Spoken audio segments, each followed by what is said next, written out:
Madam President, Mr. Secretary General, distinguished delegates. First of all, I'd like to express my expectation that the 80th session of the UN General Assembly, convened in the significant year of the 80th founding anniversary of the United Nations, will come to excellent fruition amid extraordinary interest of the participants. Taking note of the opening address of Mr. Guterres and the UN Secretary General on September 3, I commend his assertion that the role of the UN, the one-of-a-kind podium, should be enhanced, since an individual state cannot address issues alone, and that the UN should be reformed to fit for the 21st century.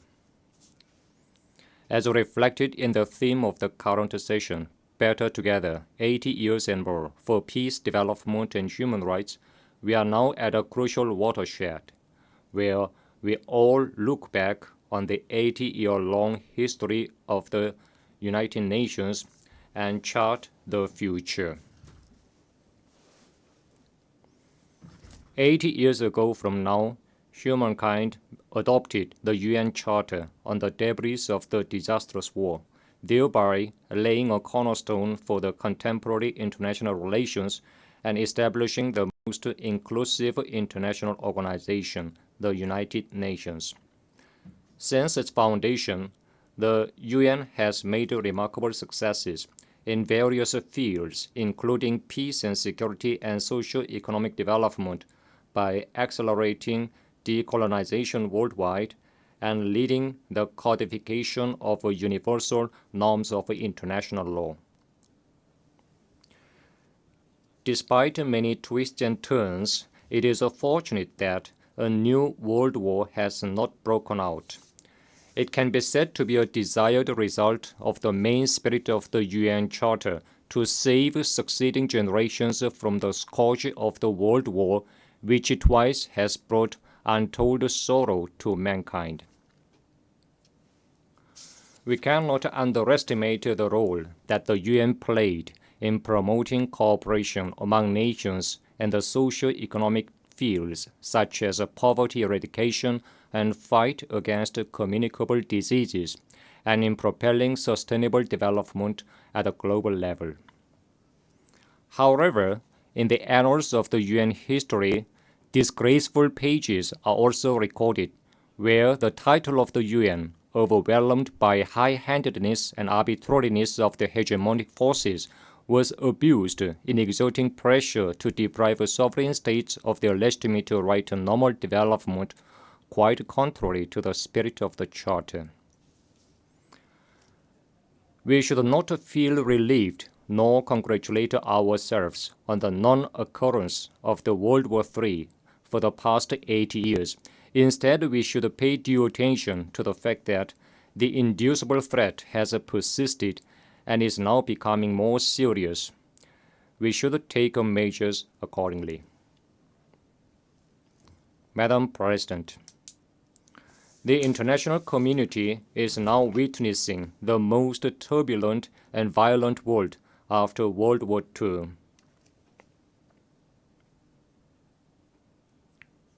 The modern history has recorded many incidents and events, but today the international norms and order established and consolidated along with the foundation of the UN are disregarded, and the sovereignty of states is openly violated as never before.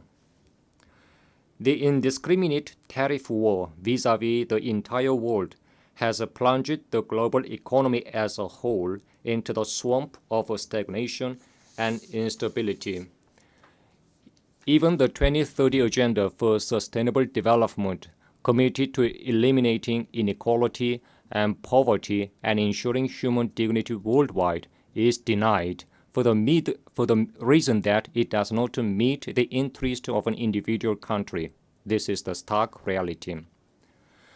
The UN has served as a multilateral forum where all countries of the world, big or small, get together and discuss common responses to global challenges on an equal footing, transcending differences in size, population, and state power. That UN is now faced with an unprecedented severe crisis. All these turbulences and pains suffered by the world are fundamentally caused by high-handedness and arbitrariness and avarice of hegemonic forces in their attempt to subject the whole world to their interests and to place their exclusive interests above the common good of mankind. Madam President, today the complicated international situation highlights the need to reconsider the role of the UN responsible for maintaining international peace and security. As the world's most universal international organization comprising all sovereign states on the globe, the UN cannot be represented by a certain individual state or a small group of states.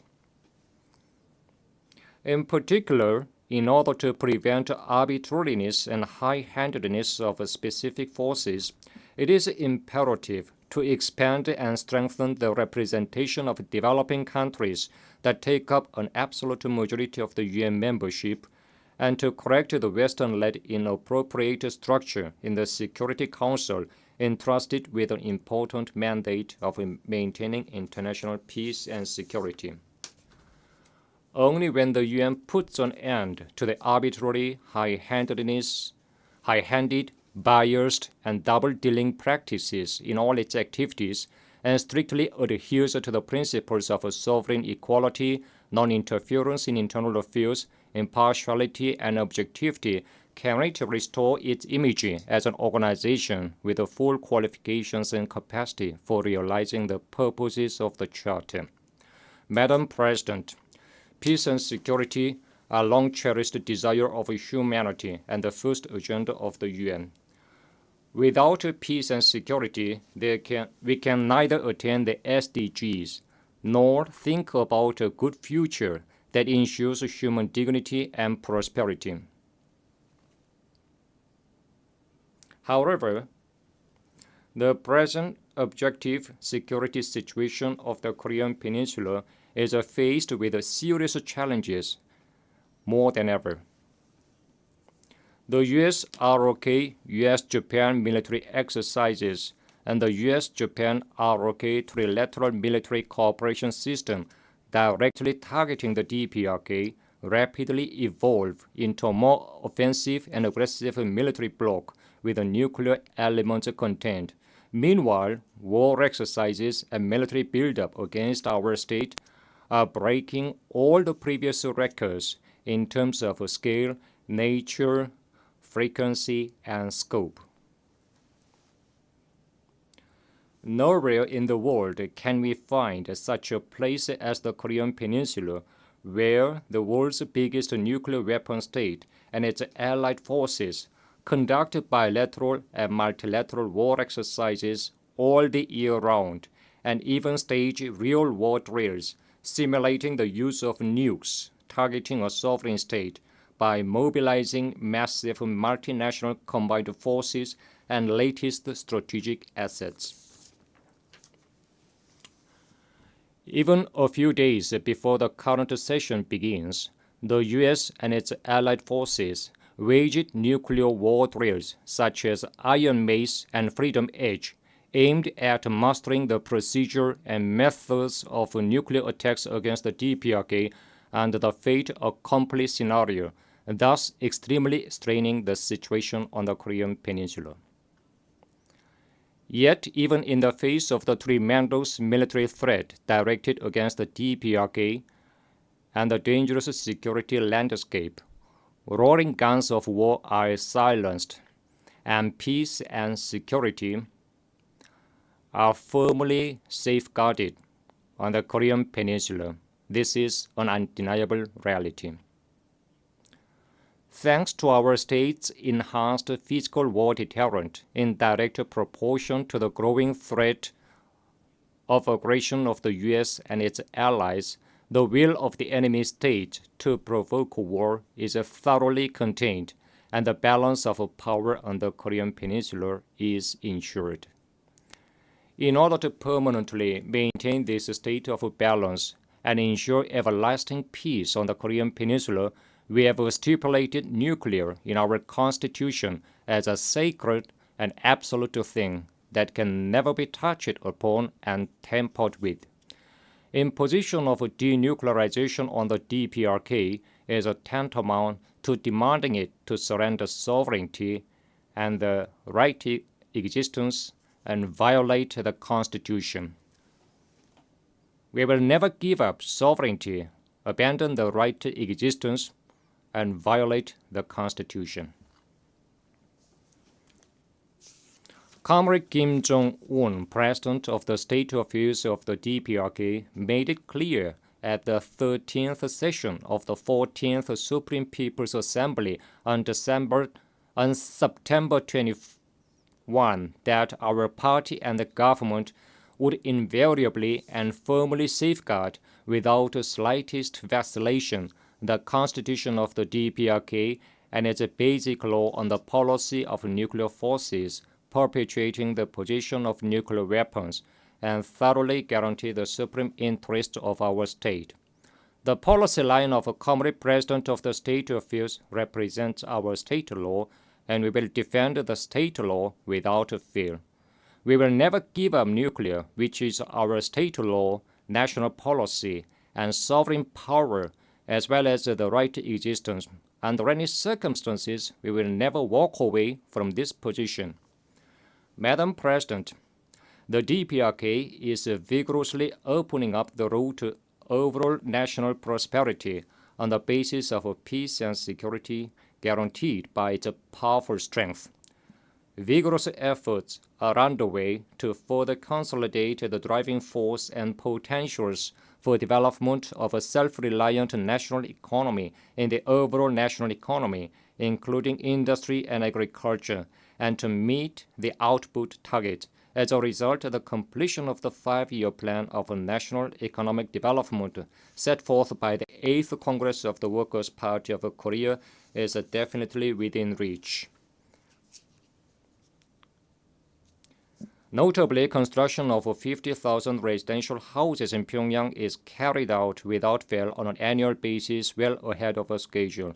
Meanwhile, creatures for welfare of the people, including rural dwelling houses, large-scale greenhouses, and modern hospitals, are being built grandiosely. With a view to providing all people with a fluent and civilized new life and rapidly raising the level of development of all regions within a short period of 10 years, the newly adopted policy of rural development is dynamically executed with tangible results one after another.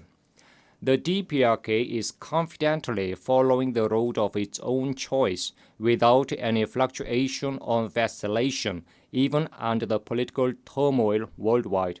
This reality is a brilliant fruition of the unshakable spirit of independence and correct leadership of the Workers' Party of Korea and the government of the DPRK. Madam President, this year, marking the 80th anniversary of the end of World War II, colorful political and cultural events have taken place in various countries commemorating the victory in the anti-fascist World War.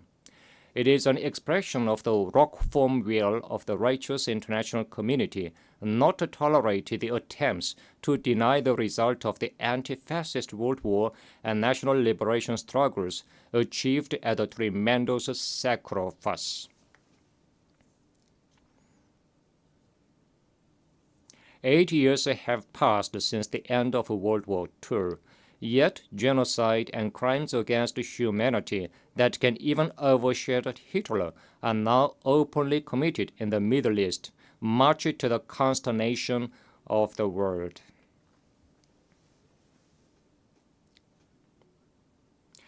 Israel, which massacred over 60,000 Palestinian civilians in the past 2 years, is seeking to occupy the whole area of Gaza by force and completely exterminate the Palestinian population.